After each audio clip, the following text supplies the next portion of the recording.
Welcome back. Baga nagaan deebitan, baga nagaan dhuftan.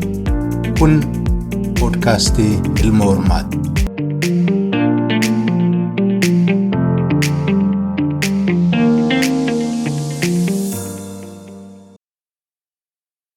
Gamaa kabajamoo hordoftoota podcastii Ilma Hormaa kam ooltan, kam bultan, akkam jirtu? Nagaadhaa fayyaadhaa jajjabaattu maaliif jirtu? Bakka jirtan nutti maaltu haaraa? Kunoo torban tokko immoo guutee hadhas deebi'ee dhufeen jira. Egaa kontiraanni kun hundumaa haaromfamaa jira. Hin beeknu cheekaawutiin yoom akkasiin taatu? Isin akkam jirtu? Akkamii torban tokko kana keessatti waan haaraa maal argattan, maal barattan? Waan dur immoo beeknaa, dhugaadhaa, haqiiqaadhaa, waan jabaadha jennee jettanii itti amanaa turtanii, kan jettanii itti amanaa turtanii maal jijjiirtanii? Egaa namni jiru waa barata jedhani warri adii kun immoo seera haaraatu mataa jiran yookaan ilaalcha haaraa dhufan natti fakkaata. Waa barachuun umrii guutuu ta'uu qaba waan jedhan moodiyuulii malees akka durii jimlaadhaan waa baratanii barannee jedhan sun hafuu qaba jedhani. Egaa yeroo yeroodhaan barnoonni kun mana barnootaa qofaa miti jiruu keessa waa baratanii. Yeroo ammaa kana teeknooloojii waa hundumaa TV keessa waa jira, telefoona keessa uma jira, kompiitara keessa uma jira. Abbaa barbaade yoo tiiktookii fi maarree jala qofa achiis waan dhabamu abbaa hammeenyi warri waltajjii kana namaa dhiyeessan naggadaaf waan ta'eef waanuma darsa qoshaashaa qofa namatti guurani.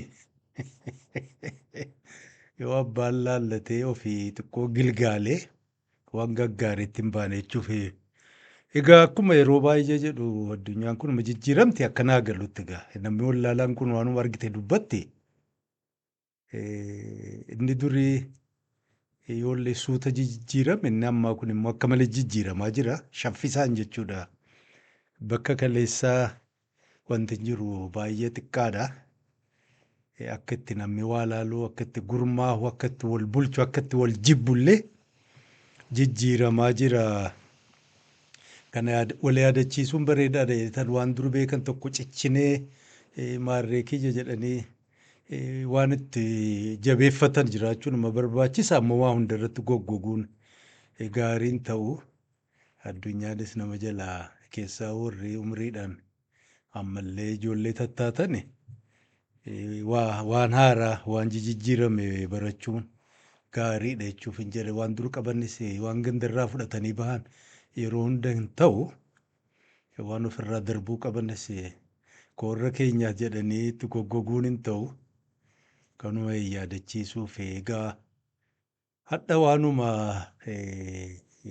jijjiiruu waan durii furmaata waan duriif barbaadurra addunyaa hadha keessa jiran kana keessatti amma danda'ameen xurree barbaaddachuu ka boraas dhufuuf immoo of qopheessuu haalallee qopheessuu yoo danda'an jechuudha. Namallee ittiin qopheeffachuutu irra wayyaa jedhee yaada kanuma babal'iseen yaada fokkotaa koo sana kanuma beektan isiniin qooddachuuf deemaa san dura egaa torban kana waan dhaga'e irraa isiniin qooddadha. Isin dura intarviiyuu Maadiyaa san Aljaziiraa gubbaatti Geetaachoo warri TPLF durii gaafate daawwadheen jira. Tarii akka Itoophiyaatti ajaa'iba ta'uu mala akkas gaaffiif deebiin ammoo namni siyaasaa addunyaa waltajjii garaa garaa hordofaa turtaniif wanti haaraan takka illee hin jiru. Geetaachoonis wanti inni gaafatee wanti haaraa irraa dhageenye tokko illee kan jiru akka hubannoota kootitti wanni xiqqoo ajaa'iba natti ta'e. Koomitee nama sadiin waammate jechuudha. Maadiin of bira kaa'e sana dirree bahaatti ejjennoon isaanii ifa ta'uu isaati. Namoonni garee amma dura niwutiraal faanatti fakkaatanii moor piroo wayyaanee ta'ee arguun tokkos fooramii qaba jedhamee yaamames afyaa'iidhuma mootummaa ta'e namni adiin silaa nama Afrikaa kana bakka isin jirtutti adiin eenyudhuma irreenyaadha hin eegaani ka tiksu tokko immoo namicha Noorwee qorataa haala nagaa Itoophiyaa jedhanii waamani akka waan namni Itoophiyaa qorataan yookaan beekaan hedduun jiran nama adii tokko bira kaa'anii jara kana tiksaa jiran eegaadha. Intarviin nuti sunu sagantaadhuma siyaasaa wayita akka fakkaatti rihaabiliteet nama gochuuf geetaachoodhuma rihaabiliteet godhaa jiran na fakkaata. Egaa warri biltsiginnaa Abiyyi irraa jalqabeeti hir'inni isaanii warri alaa kun himamu guddaan waltajjii akkuma kunoo maadii kana CNNs kabiraa BBC irratti dhiyaatanii afaan Ingiliziitiin jechoota zabanaa kanaan jechuudha. Warra alaa kan akka gaariitti amansiisuu akkuma ammata Kaagaameen fa'aa dur godhaa ture Isaayyaas illee Mallas illee warri Keeniyaa amma Ruuttoon godhu warri durtu turanis godhaa turan sana achi waltajjii sanarraa hanqachuun isaanii hir'ina mootummaa Abiyyi jedhamee guddinaan himama. Egaa Geetaachoon waan jabaan siime hin jiru falmiidhuma ture wal falmane marii xiqqoo gad fageenyaan qabbanaan kan ta'e hin jiru. Garuu gaaffiin takka ittiin maaliin galiin Abiy maalinni ka jedhu tokko gaafateen sana deddeebisuuf tattaaffii godhani silaa na gaafatanii gabaabaan Abiyyi haasaasaa jechootan yeroo garaagaraa irraa gargaaramurraa namoonni isa beekan isa ibsanirraa akkan argetti nama amantiiti. Innis amma dura ambaasaaddarrii biyya kana gaafanni dura aangootti dhufu isa gaafatee ture waajjiruma isaatti beeta mangistiitti nu waamee dhaqnee jedhe warra Awurooppaa kun gaaffii diinagdee amma dura sagantaa biraarra dubbadhee irra deddeebi'ee yoo ta'e dhiifama. Ani nama amantiiti. Kanaaf gaaffii akkanaa na dhiisaa jedhee TV biyya kanaatti dubbate tureera ambaasaddarichi. Egaa amantiin inni jala deemu yoo walitti qabee hime warruma ammaa Dominion yookaan immoo Seven Mountains Mandate warri jedhamu isa jalatti gaa bifa garaagaraatiin kan wangeelaa badhaadhinaa fa'aa galiin isaanii ifaadha. Dachii irratti eenyuun Iisaan yookaan immoo Yesuus Kiristoos ituun dhufin dura addunyaa kana qopheessuu qabna warra jedhu mootummaan charchiin bataskaanni kiristinnaan olaantummaa addunyaa kana irratti ijaarrate akka warra durii sana osoo hin taane warri haaraa kun addunyaa kana irratti moohuu qabna ka jedhu jechuudha. Keessa warri badhaadhinaa jechuudha. Namni dhuunfaadhaanuu horuu qaba. Niyyachuu qaba. Waan niyyate sana waan arguu barbaadu sana realize gochuudhaaf himachuu dubbachuu argachuu sana irratti tattaaffatuu qaba. Tujaaruu qaba. Hiyyummaa keessaa bahuu qabna jedhani. Kan hiyyummaa keessaa baanuuf immoo kan horruuf eenyudhuma kana dhufaatii gooftaa Kiristoos Yesuus Kiristoos kana haala mijeessuuf kanaaf karaa nama warri Seven Mountains gaara yookaan tulluu torba dhaqnee qabachuu qabna warri jedhu isaanuma walumaan deemani. Jarri kun egaa torban sun maatii irraa kaaseeti mootummaadha, dinagdeedha, aadaadha, miidiyaadha waan kana fakkaatu hundaa'u to'achuu qabna. Ka to'atanuuf siyaasaadhaaf aangoo barbaadaaf otoo hin taane sanarratti hundoofne addunyaa kana keessa jechuudha. Haala dhufiinsaa Yesuus Kiristoos mijeessuu qabna. Kanaaf tattaaffatan nama tokko tokkoon ganda tokko tokkoon araddaa tokko tokkoon awurajjaa takka takkaan biyya takka takkaan suutuma suutaan bal'ifannee haala kana mijeessuu qabna. Kanaaf dunuunfatanii warra hojjetu. Ideoloojiin qabdu irraa hedduu naanni jedhu nan amanaan warri ilaalcha amantii kanaan egaa hagam waan kanaan itti bobba'ee hojjeta haqiiqaa himuu hin danda'u. Maaliif hariiroos waliin hin qabu. Dhiheenyattis observing gooneen haqa dubbachuu hin danda'u. Ammoo jechoota inni ittiin gargaaramu akkaataa inni itti hojjetuun warri isa deeggaru koor maabara isaa jedhamanii warri beekaman hundinuu warruma maabara kanaati. Egaa nama kanaan sossa'u wanni haadha kiyyaa irraa akkasii maarree manaama jedhaman sunis piroofeesiin warruma quba shananee isaan himatan keessaa amma apostel piroofeet maarree jedhanii ofii manee maabarri isaanii kun laafaa miti. Himannaan kun egaa innis isaanuma keessa jira waan inni kun waa wayii laalladha. Soba koo kana waan ittiin jabeessu quba shanan irra kaayyataniiti akka isaan himatan apostles, prophets, evangelists, pastors and teachers akkasii wal qoodan jirri kun maabarri isaanii akka bataskaana yookaan waldaa durii sana dimokiraasiidhaan wal filatanuu miti. Abiifaan akkuma ammaa apostles warra jedhaman nabiyyiin isaan jala warra propheets warra jedhaman sana warra akka nabiyyi warri apostle jedhamu kun waaqatitti direct isaaniin wal qunnamtii qaba. Isatu isaan qopheessaa kana gaa deddeemanii mirkaneessuu dandeessan yoonan karaa irraa maqeesna qajeelchuu dandeessan mariidhuma isaanii keessatti gaaffiin kun dhiyaannaan qalbii keessa na dhufee jendaanaan isiniin qooddadhe. Egaa warra fiwudaalaa durii biyyattiin sun argiteetti humnaan bulchaniiru.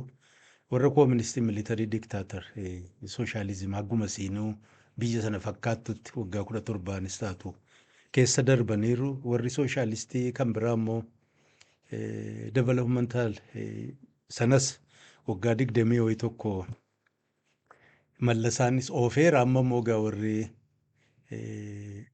hongeela badhaadhinaatiin deeman kun waan isa oofaa jiran gara isaan geessan egaa arguuf jiraanna. Neoliberalizimii fi prosperity gospel walirraa fagoon jiranu bakka hedduu walitti dhufan. Kanaaf namni garii lakkii warri neoliberalizimii irraa amantii miti akkan jenneefan bal'inaan ulaaluu dandeessan yoo hireen argame takka takkaanutti seennee new reformation movement new apostolic reformation ka jedhamu kun eessarraa maaliif ka'e deebi'ees warra ammaa Christian Zionism waliin illee hidhata bakka kam qabanii bakka kamirra gargar deemanii sanaan gargaarama kan namni tokko takkittii miti layered ta'uu danda'an illeen ammoo basic inni ittiin sossa'ee oolee bulu isiidhuma kana fakkaatti kanuma amantii sanaati jedhee yaada. Amantii sana irratti gatattaaffatee naannoo sana irratti mootummaa waaqaa lafa irratti nu ijaaruuf deemaa jira fakkaata. Warri keessa jiraachuuf hiruu qabaattan egaa laalu hiree kennuufiidha kamaal waa hunda keessa sooshaalizimiis dandeessanii itti baadhattanii militarii diktaatarship warri caakkaa dhufee jechuudha nama bulchus amma immoo karaa waaqaatiin biyya bulchuu irra tattaaffatus maa jibbitan. Oduun biraa isiidhuma Afrikaa karaa ammaa dhiha Afrikaa Ginii Bisaawottis biyyattiin sun silaa inqilaaba faxaraa fi laaqana jidduutti nama gaggeessan na fakkaata takka immoo dhufee qabateera. Egaa toora sanatti eenyuun inqilaabni warra waraanaa kun heddummaataa dhufte Afrikaa kana keessatti akka haaraatti gara siin deemtu hin beeku. Banqirta laa jooroo daggifamaa jedhu sana fakkaata Afrikaan keessa kan jirtu. Kan biraa jaahimni qaallittiin eenyusiin hijaabiin isaamiyaan warra Taanzaaniyaa amma torban tokkoon booda biyyattiin sun guyyaa bilisummaa waltajjiitti gabbaate kabajdu sana baranan barbaachisu jette. Filmaata harka 198 uummanni sagalee naa kenneera jette ammoo gaafa sana yoo gabaatti namni gabba'e rabshana godhanii sodaatte jechuudha. Baasii gaafa sanaaf baasu warra naggada maarreen gaafa rabshaa jala diigame sana isaaniif oolchina jettee kijibde.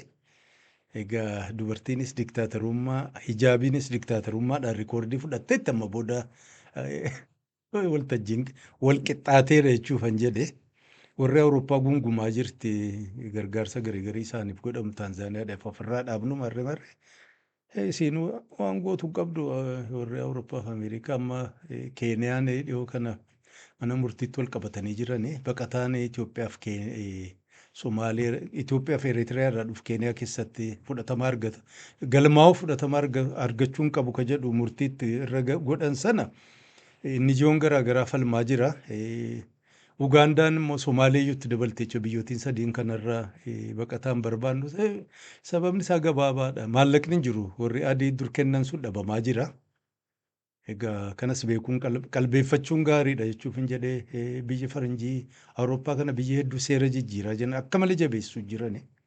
Warra Ameerikaas oduun amma torban kana deemaa jirtu warri gurbaan warra Afgaanii sun dhukaasee nama waan mammadeessin ajjeesin duraa'u baqataa waggaa 5 dabran kana keessatti biyya Ameerikaa seene kanarra deebine intarviiyuu gochuu qabna kan jedhu haasa'aa jiran kan jettu warri hamii eenyu masaraa mootummaadhaa garguurtee dubbattu haasa'aa jirti. Walumaa galatti egaa akki durii sun hin jiru jechuuf kan jedhe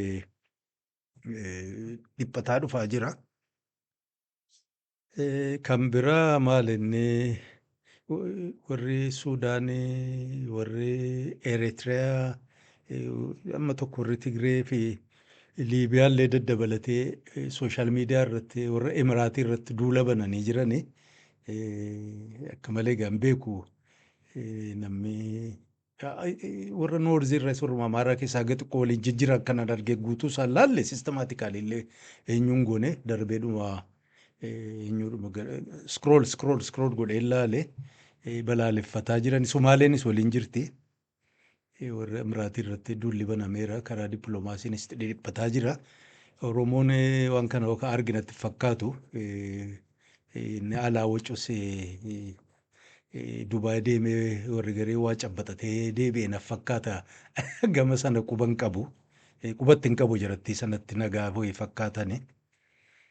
Kana kan biraa haaraan warri Chaayinaa kun silaa gudiidhaan deemanii kunoo akka argitan nutti humanoid roobootiidhuma nama fakkaattu kana Agiboot 84 jedhamtu tolfanii amna miilaa jalqabdeetuma sussuqtuu guyyaa sadii amna miila eenyu kaameeraa wayitti hidhanii seensara wayitti jabeessanii egaa kiiloomeetirii 106 guyyaa sadii sa'aatii 50 wayii deeme jedhanii deemee marraa duraatiif egaa rikoordii illee Guinness Book of Record fudhateera jedhan longest journey walked by humanoid robot jedhama eenyuunsa mata dureen isaaf kenname bahaa jira jechuuf hin jedhunne humanoid robot jedhamu kun laaboraatoorii keessaas gabbaa jira warshaa keessaas gabba'ee amma jirri kun egaa yoo agas deemee maayyiin naa dhaqqabu kopheen narraa dhumte jedhani duri nu mudate tokko na yaadachiise. Achirra gaheera quba qabaadhaa gabaa keessa deemu poostaa meeshaa fa'aa hiruu jalqaba gara fuuldura poolisii ta'ee katamaa keessa deemee fa'aa nama eegaa tiraafikii ta'a hojii garaagaraa hojjechuu danda'a jechuuf hin jedhe eenyusaa moobilitii ilaalaa jiran egaa gamanni moobaayil ta'e. Eenyu sanas illee infoormeeshinii garaagaraa kaameraan sun irraa fuudhee akka inni naannoo isaa observe godhu kanarraa lallaalanii kuma torban darbe jedhetti biyya garaagaraa keessa warra guddate kanatti gatiin namaa rakkasaa jirti. Gatii qofaa miti hiikaanuu namaaf kennamaa ture jijjiiramaa jira. Ofumaa keenya naa teenye ilaallu amma akkatti deemnu akkatti tarkaanfannu roobootii amma humanoid robot garaagaraa naalanni kan ganjab jedhee deemaa isiin amma dhiyoo tokko tolfan intalli tokko fa'aa akka malee warruma amma moodeel jedhanii waltajjii gubbaatti akka sana fa'aa akka deemtu argine. Sanarraa ka'ee tan ofillee yaadadhee nama durbee ijoollummaadhaan hiriyoonni kiyya irra guddaansi jimnaastiks qaamni isaanii laafaaf ture akka akrobaatii kana dalaganii maalti gara gaggalanii ani tattaaffii waa takka kabiraan xiqqoodhuma mataan achi naanna'anii ol ka'uun sun badhaanatti jabaa ture. Akka laalee tane eenyu atleetiks eenyu akka hin taane roobotummaan kiyya gama sanaa miti booda keessa fiilmii garaagaraa naa laalu ijoollummaadha jechuudha warra akka malee. Warra Chaayinaa kana warra Jaappaanii kana eenyu isaanii kaaraatee isaanii lallaallee ajaa'ibee hadhannaan irra deebi'ee ilaalu edaanuun tummaanuu roobootii wayitii sababa garaagaraatiin tolfamne amma ifaa ta'aa jira. Warri namni tolche kun immoo ofillee tolchaa jiran nurraa caalanii jennaan. Edaa nutummaanu roobootiidhuma laaftoo tokko ta'uun oollu iccitiin keenya gabbaa jira. Egaa warri yaangi taatan ammallee barri dheeraan isin dura jiru kun of laalladha akkamiin roobootii kanaa waliin jiraannaa akkamiin waliin ooltanii buluuf akka jiraattan isintu beekaga. Egaa hadha ani isiidhuma addunyaa akka malee shaffisaan jijjiiramaa jirtu kana keessatti siyaasaan Itoophiyaa walumaa galatti naan taa'e ilaalchuma mataa kiyyaati. Baay'ee gargar deemaa jiran fakkaata addunyaadhaan wal fudhataan jiru. Fakkeenya bakka garaa garaarraa kan arge kitaabas ni qaba namni kun Yohaannis Tiriitiyemees maal jedhani karaadhuma warra Jarmanii kana bara ammaa inni kaan maashina kaan eenyu Gotemberg jedhan sana maashina waa maxxansitu sana tolche. Bara sana inni kun akka malee eenyu gadaamii kana fa'aa nama bubbulchu wayii ture. Gadaamii kana keessatti warra harkaan baayibilii kanaaf isaan hidhata warra qabu babarreessu kana jiruun isaanii sana irratti isaanii galii argatan turani. Kanaaf maashinni kun dhufu galiin isaanis jala xiqqaachuu jalqabe. Yohaannis kun nama colleedha. Namni gariin warra eenyu kiriiptoograafii warra jalqaba keessaa tokko isaa jedhaniin imaajii shaanfaa ka jettuun jirti. Ammoo gaaf falmuu jalqabe kitaabuma wayii barruu kitaaba illee jedhu isee wayii barreesse in defense in praise of scribes jedha. Jijjiirama yeroo sana mul'ataa jiru jechuudha.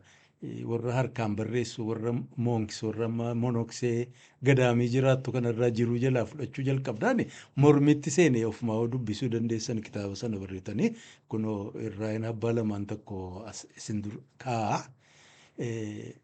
Infaarsa warri harkaan waan kana barreessu xiqqaatu waan gaarii afurfaarraa argatan jedha. Yeroo isaanii waan gaarii dabarsan jedha. Sammuun isaanii bal'ata jedha waan kanannaa eenyu dubbisanii deebi'anii barreessan dubbisanii deebi'anii barreessanu eenyuunsa gara waaqaatti illee harka kennachuu nabsiyyaan isaanii jiiti fa'a. Yoo du'an illee san booda sababaa kanaan illee gara waaqaatti badhaasa argachuun dhabanna jedhee falma. Kanaan hin dhiisu. Hin gaafata fakkeenyaaf amma wanti maashinii warra irratti maxxansu kun waggaa meeqa jiraata jettanii yaaddan jedhee wanti nuyi warri monokseen kun harkaan barreessu kun xiqqaatu waggaa 1,000 jiraata garuu warra irratti wanni barreeffama xiqqaatu waggaa 200 hin jiraatu jedhe. Kanaaf jettanii hojii jabaa hojii waaqni jaallatu kana dhiisuun barbaachisaa miti ka jedhuun falma. Kitaaba isaarraa waanan fuudhee gaggabaabsee iskiriinshoot isinii godhe sadan kana kunoo asirra jiranii dubbistanii ilaaluu dandeessanii. Isa qofaa miti isaan boodas inni bar 15 gaafuma ammaa piriintiin pirees Awurooppaa keessa jalqabame sana falmii kana godhe gaammaa hin himama jechuuf hin jedhe jijjiirama yeroo sana dhufe. Yeroo garii arguun nama dhiba waan jijjiiramaa jiru waan dur barree waan irraa immoo dantaa qabnu kana gadhiisuu diduun ciccaa jedhee namni afaan Oromootiin abaluun hin cichee wal faarsuun tokko hin jirti akka malee. Cichuun gaariidha. Bakka garii irratti immoo waan jijjiiramaa jiru kana arguu dadhabuudhaan waan durii keessatti hidhamanii jechuudha. Yeroo gariitti ofumaa keenya wanti nu ijaarru siistamni nuyi ofiin marsinu hiriyoota jaallanee waan garii hidhaa ta'a keessaa cabsanii bahuun laafaan taatu waan haaraan argan.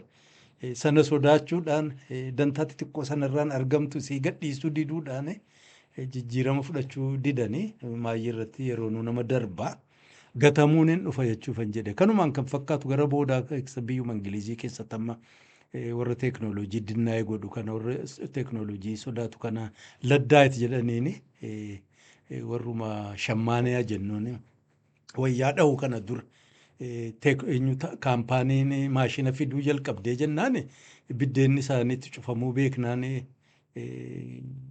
walumaan egaa mari'atanii wal gurmeessanii warshaa keessa seenanii maashina kana cabsuu jalqabanii warri kubbaaniyyaa bane sunis mootummaan deeggaranii humnatti fidanii jenna. Humnaanuu walitti bobba'anii qawweenuu wal ajjeessuu bakka hundatti maashina kana diiguu jalqabnaan egaa yeroo hundaa wanta haaraan teeknooloojiin fi warri isaanii waliin dhaabbatan olaantummaa argatanii jarattii sana gariisiidhaa galchanii gariis immoo guuranii Niwuzilaandii fi Awustiraaliyaa darbatamanii achumaan hafan jechuuf hin jedhe. Jarrisuu warra durii egaa harkaan wayyaa dhahu booda keessa maashinni dhufee jennaan argan wallaalaa miti jiruu isaaniitu threatened ta'e. Yoo wallaala jedhame akkamiin zabana haaraa sanaa waliin jijjiiraan namala dhahuu dadhabanii isii durbaran sana gadhiisuu diduudhaan kasaaraa seenan nutilleen keessaa warri umriin hanga taatan kun waan durii akka malee mararfachuun kun yeroo ammaa kana keessatti rakkoo malee bu'aa guddaa namaan qabaatu addunyaan jijjiirama. Ilmi namaas addunyaadhuma kanaa waliin jijjiirama. Akkuma sila jedhee bakka baay'ee irratti gatiin ilma namaa rakkasaa jirti. Kabajaan ilma namaatiif qabanus xiqqaataa dhufaa jira. Keessaa nama gurraachaa fi siyaasa irratti akka guddaa namni wal dhabaa duula ammaa Abiyyi irratti bal'inaan godhama. Inni kaan waanuma mootummaan sun badii mootummaan hojjetu irraan kan madde kaanummoo gandummaa irraa kakaate ifaadha. Jibbiinsuma nama ganda keenyaa miti ka jedhuun garaa garaatiin egaa amala nama Afrikaa hammamuu jechuudha. Eenyu ta'uu ganda naannummaa kanarraa guddachuun baay'eetti ulfaata. Keessaa Oromoo keessatti immoo bal'attee dagaagdeetti bakka garii irratti. Egaa kanarraa adda baafachuun namarraa eegama. Wanti kun qeeqnee bobbaan itti duulli godhamaa jiru kun sirna sana jijjiiruu irratti immoo nama kana jibbuu qofan isa kamtu isa kamii adda baafachuun barbaachisaa na fakkaata. Kaanis immoo bitameedhuma jechuudha. Kooyyaaneen sababa ganna dheeraa waan zarafteen sharaftee isii bobba'ee kagalu hedduudha. Warra alaatiin immoo ramadamee gatekeepers akkuma warra amma dura ture booda biyyatti galee harka kennate sana jechuudha. Gatekeepers hin jiran qabsoo garaa garaa godhamu sun bakka hin barbaadamne akka isaan yaadanitti hin deemne kan ittisu jechuudha. Qephaa'e moo qephaa'e jedhani karaa Jimmaa sanatti waa loon wayii fiigu achi maqsu jechuudha. Warra akkasiinuma jijjiiranii kanas hin dagatinaa. Kanaaf fookas ka ta'uu qabu inni mormus sirna akkamii bulchiinsa akkamii fiduuf deemaa kiliir godhee ajandaa isaa agarsiisuu irraa arguu danda'udha. Nama kiyyaa kalleessa akkas nu godhee dheengaddachiin bahee sun faayidaan qabu kana jedhee sana jedhee jechoota bakka garaa garaa namni dubbatu yoo barbaachisaa ta'e waan an amma ganna dheeraa sirraa dubbataa ture yoo barbaade kan wal faalleessu 100,000 irraa baasuu nan danda'a. Haasaa namni bakka garaa garaa godhe homaa sun faayidaan qabatamaadhaan bifa jaarmiyaatiin gurmaahee karoorfatee ijaaramee tartiibaan waa hojjechuuf kana qabna jedhee kan isin agarsiise yoo jiraate sana laallachuudha. Sana jala deemuudha. Jaarmiyaadha jechuudha. Kaayyoodha jechuudha. Akeeka jechuudha. Nama jijjiiruun hin danda'ama sanarratti. Yeroo yeroodhaan nama jijjiiruu. Dimokiraasii filmaata mootummaa warri gaafataa jiru achi garagaltanii immoo jarri kun of keessatti dimokiraasii filmaata gaggeessaniiru waan mootummaa irraa eegan of yoo jaarmiyaa isaanii keessa qabanii gariin isaanii jaarmiyaa qabanii jaarmiyaan isaanii sirna qabaa. Maalonni isaan gaafataa jiran waan ofii hin goone jechuudha.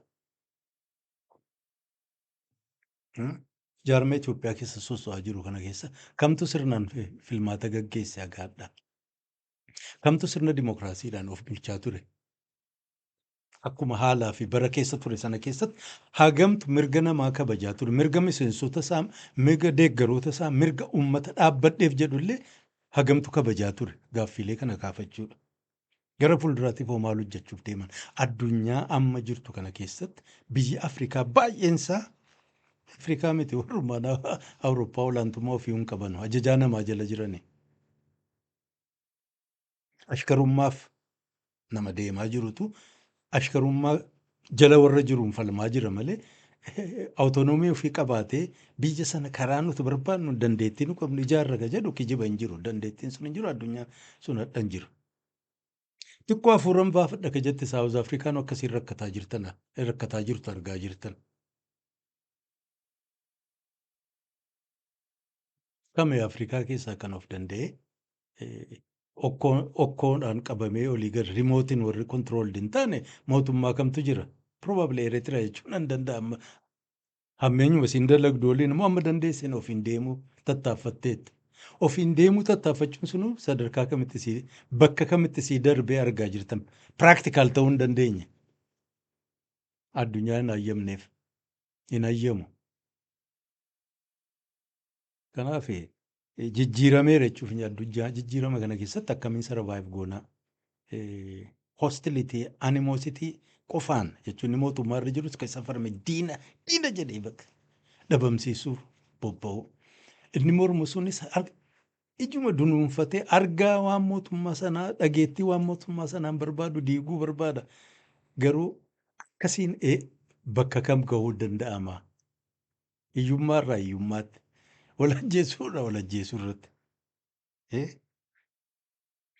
Eenyu namaa laafa hin jiru amma kanaan dura faranjiin sababaa garaa garaatiin inni jiruudhaan namaa hirtee sanaafillee jechuun namni wal kijibaa ture amma hin jiru. Faranjiin ofiifuu dhabdeetti biyya ofii keessattuu waangootu dhabdee rakkataa jirti. Hin jiru jijjiirameera. Warri aangoo irra jirullee waltajjii bal'isuu qaba. Warri falmu sanas vaayolensii dhiisuu qaba. Amma booda faayidaan qabu. Akka ilma namaa jiraachuuf tattaafachuudha amma booda. Akka ilma namaatti biyyattii sana keessatti namni jiru sun ilma namaati. Hammanaa wal beekuutu irra gahaadha. Sarvaayiv gochuu sunuu gahaa miti amma maashiniin nu dhufee achi nu darbuuf deemna. Nuti ammallee eessa jirra? Bara 18 keessa jirra. Saba kami? Gosa kami? Ganda kami? Mixirqisee kami? Teknooloojiin jijjiiramaa jira. Waggoota kan biraa waggoota 10 darban kana keessa jijjiirama guddaan mul'ate. Namni baay'een amma akka jirru kanatti baay'een namaa keessa ijoollee yaanga taate biyya alaa dhalatte kun baqataa Itoophiyaa gadarraa jechuudha. Baay'eensi identitii addaa qabdi. Jireenyis onlaayin warraanuu wal quban qabdu. Maajooritiinsi waluun beekan. Namni gurguddaan baay'eenis jechuudha. Xiqqaatu mataa kiyya waggaa 30 ol kunoo intarneet gubbaa irratti ergan sossoo'u jalqabe. Maalummaa kiyya jechuudha. Kunuu maalummaa kiyya ta'ee jira intarneet irratti. 1995 irraa jalqabeen intarneet gubbaa jira.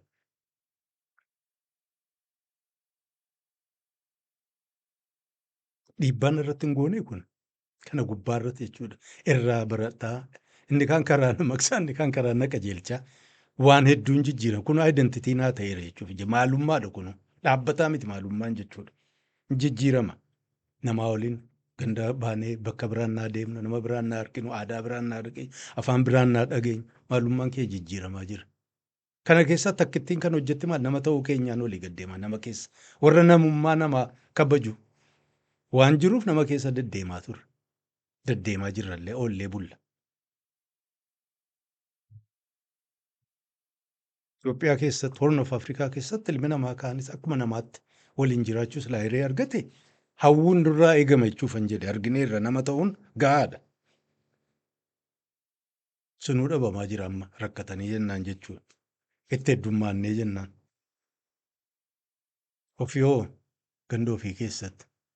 Kun Saawus Sudaan warra abbashtee jechuudha. Bilisummaa baana jettee kun akka jiru gara Gaambeellaatti baqataan itti yaa'aa jira.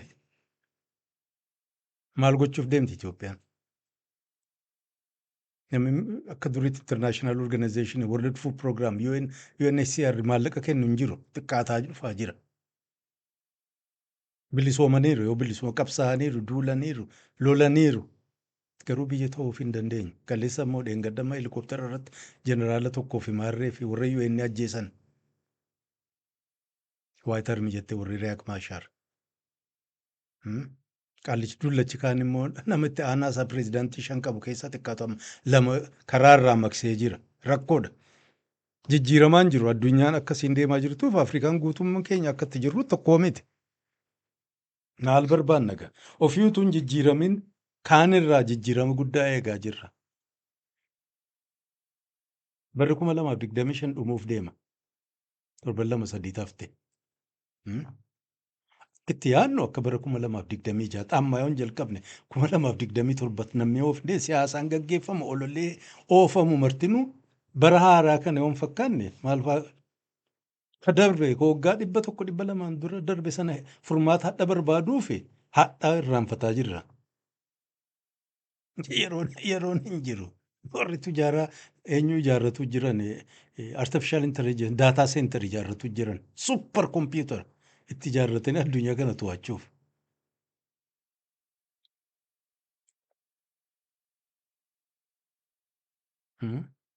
Ammaa hidhaa keessa seennee jirra. Biyya baay'ee keessatti amma bilisummaan maalinni dijitaal ayidii qabnaa hidhamnee jirra. Manaa gubaan kompiitara telefoonni keenya bakka oollee bullu ofimaa waan achirra dubbannu waan achirraa bitanne baankii wajjin tiraanzaaktii hogguu gonnu nama wajjin hogguu dubbannu galmeen jira maalummaan keenya jechuudha. Faanni keenya koo waggaa 30 kiyya amma hin jira intarneet gubbaa taa'ee jira. Hamtuus toltuus badaas waan daawwadhe waan hojjedhe hundinuu jira. Jijjiiramnee jirra. Gara fuulduraatiif dur ilmi namaa ganda tokkorraa gaafa ta'uu ofii diddee ganda biraa laga cehee achi deemee maqaa jijjiirratee riibiraand of godhee sarvaayiv godhe jiru jijjiirrata. Akkuma naannoo isaa akkuma dandeettii isaa ta'e. Inni kaan bahaara cehee jechuudha. Awurooppaan kun bahaara ceetee Kaanadaa fi Awustiraaliyaa Ameerikaa deemtee maqaa jijjiirrattee seenaa haaraa tolfattee jijjiiraatte sarvaayiv godha. Dur akkasuma biyya keenyas akkasuma. Gara kaaba kana nama ajjeesee baqatee dhufa gumaa yookaan immoo dhufee ajjeesee baqatee faa deema dhufee jiruu ijaarratee maqaa haaraa tolfatee histirii tolfatee sarvaayiv godhe ilma namaati. Aanuma histirii nama meeqaan tolchee baqataadhaaf galatan qabu malee seenaan tolcheef akka sarvaayiv gochuu Ameerikaa dhaqee Awustiraaliyaa Kaanaadaa Niwuziilaand eessa dhaqeen histiriiyaan tolcheef ilma namaatti jiraachuuf. Waan nun jalqabamee miti. Amma booda kun hin jiraatu. Dijitaalaayiz ta'aa jira. Dijitaal ayidii baayoomeetiriik galmaa'aa jira. Bakki itti soso'an hin jiru. Akka nuti yaadnu siyaadaan nuti hojjennu sadarkaa kanaa waliin deemuu qaba. Ammallee gosaaf balbala waa mataa oollaa bara kana keessatti.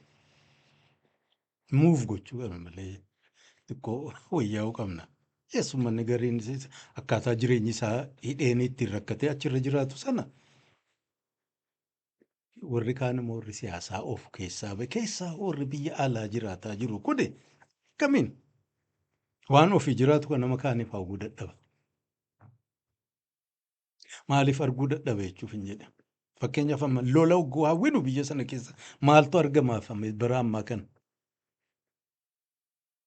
Fandi hogoote lola ammaa maallaqa buustee fi lolanii maala fidaniif yeroo ammaa kana keessatti addunyaa ammaa kana keessatti lolli maal fayyee Saawus Suudaan hin fayyadne Suudaan hin fayyadne Ugaandaan fayyadne Ruwaandaan fayyadne Koongoon fayyadne Eertiraan fayyadne Tigree TPLF hin fayyadne waggaa 30 loltee waggaa meeqa loltee dhuftee mootummaa qabattee waggaa 30 irra teessee waan tokko of hin jijjiirre akkatti yaadantu hin jijjiirren addunyaan gatee ni deeme.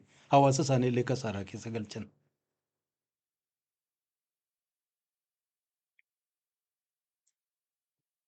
Dadhabiinsarraa jechuuf hin jedhe.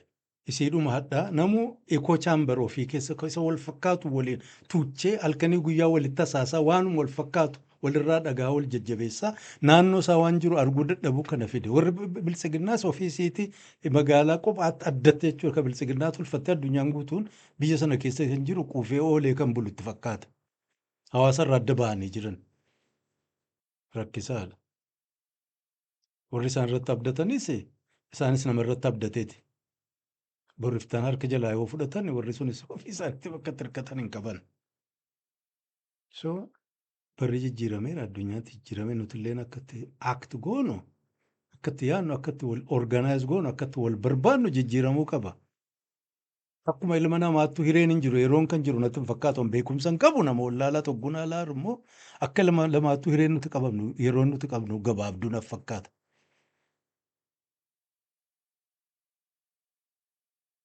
So yeroo gabaabduu kana keessa namni hamtuu dur barate sana dhugaa nuuf fakkaate ka durii sana yeroon nu jalaa fashalsiisee jira. Yeroon okkee bishaan jala yaasee jira. Jijjiiramuun barbaachisaadha jechuuf hin jedhe. Warri mootummaa ta'es yeroo ammaa kana keessatti waan biyyi sun barbaadu waan jijjiiramuu malu jijjiiraa, seera jijjiiramuu malu jijjiiraa, mirga namaaf uummataaf kennamuu malu kennaa.